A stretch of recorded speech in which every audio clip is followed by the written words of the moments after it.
السلام علیکم، میرا نام حکیم محمد کامران ہے۔ آج میں آپ کے لیے نزلہ کیرا اور کھانسی کا نسخہ لے کر حاضر ہوا ہوں، جس کے استعمال سے دائمی نزلہ کیرا اور کھانسی بالکل ختم ہو جاتا ہے۔ دائمی یعنی مستقل نزلہ، کھانسی، زکام، ناک کا بہتے رہنا، بند ہو جانا، چھینکیں، الرجی، سوتے ہوئے ناک کا بند ہو جانا یا سانس کی تکلیف وغیرہ کی شکایت بہت عام ہے۔ خاص طور پر ہر بدلتے موسم میں تو یوں لگتا ہے کہ ہر دوسرے انسان کو نزلہ لگ رہا ہے، لگا ہوا یا ابھی لگ کر ختم ہوا ہے، مگر اس کے باوجود اثرات ابھی بھی باقی ہیں۔ نزلہ، زکام اور سانس کی تکلیفوں میں مبتلا افراد کو محکمہ موسمیات کی طرح موسم اور ماحول کی تبدیلی کا احساس قبل از وقت ہو جاتا ہے۔ سردی کی لہر 2 دن بعد آتی ہے اور ہر بدلتا موسم ان کی نازک طبیعت پر گہرا اثر انداز پیدا کرتا ہے۔ ذرا سی بے احتیاطی ہوئی، سردی لگی اور نزلہ، زکام، چھینکیں شروع ہو گئیں اور پھر کھانسی۔ اگر نزلہ زکام مزمن کرونک شکل اختیار کر لے یا بار بار اس کا حملہ ہو یا باوجود احتیاط کے ضرور لگ جائے تو یہ موروثی مزاج کا سبب ہوتا ہے۔ خاص طور پر ٹی بی یا سرطانی کینسر مزاج۔ اس کو بار بار اینٹی الرجی، اینٹی بائیوٹک دوائیں دے کر دبانے کی بجائے نہایت توجہ اور ذمہ داری سے باقاعدہ علاج کروانا ضروری ہے۔ نزلہ کا اخراج یا جلدی ابھار یعنی دانے، پھوڑے بالعموم ان 2 خبیث بیماریوں ٹی بی یا کینسر سے بچانے کی قدرتی مدد ہے جس سے ان کا زہریلا مواد خارج ہوتا رہتا ہے۔ اس طرح کان بہنا، مقعد کا ناسور، بواسیر وغیرہ کا اخراج بھی کسی بڑی اور موذی بیماری سے بچانے کی قدرتی مدد ہے۔ اگر یہ مزمن شکل اختیار کر لیں اور جان نہ چھوڑیں یعنی بار بار ہوتے رہیں تو ان کو بیماری بڑی اہمیت دینی چاہیے اور باقاعدہ علاج کروانا چاہیے۔ وقتی دوائیں، نسخے، ٹوٹکے، بار بار اینٹی الرجی یا اینٹی بائیوٹک دوائیوں کے استعمال سے کچھ وقت کے لیے دب تو جا سکتے ہیں مگر اکثر اپنا گہرا اثر چھوڑ جاتے ہیں۔ جو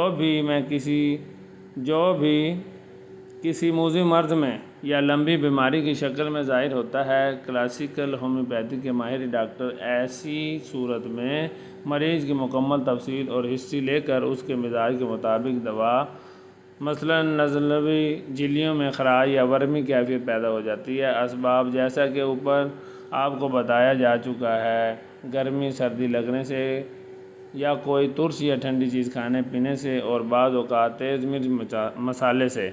نزلہ میں عموماً پہلے ناک اور حلق میں خراش پیدا ہوتی ہے، چھینکیں آتی ہیں اور ناک سے پانی کی طرح کا اخراج ہونے لگتا ہے۔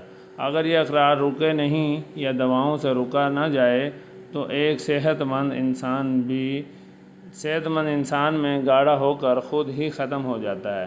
گلا خراب اور کھانسی نزلہ کے ساتھ ہو جائے تو وہ بھی بالعموم ٹھیک ہو جائے گا۔ بعض اوقات معمولی سی غلطی سے مختلف قسم کی دوائیں دینے سے یا اخراج دبا دینے سے نزلہ، کھانسی طول پکڑ جاتے ہیں اور پھر نوبت دمہ یا ٹی بی تک جا پہنچتی ہے۔ کئی دفعہ نمونیا تک ہو جاتا ہے اور اس کا نتیجہ بھی ٹی بی نکلتا ہے۔ نزلہ کھانسی کا بروقت اور باقاعدہ علاج ہونا چاہیے، جس کے لیے میں نے آپ کو اس ویڈیو میں نسخہ درج کر دیا گیا ہے۔ ادویات سن لیں: قطمی 10 گرام، خبازی 10 گرام، ملٹھی 10 گرام، عناب 10 گرام، لسوڑی 10 گرام۔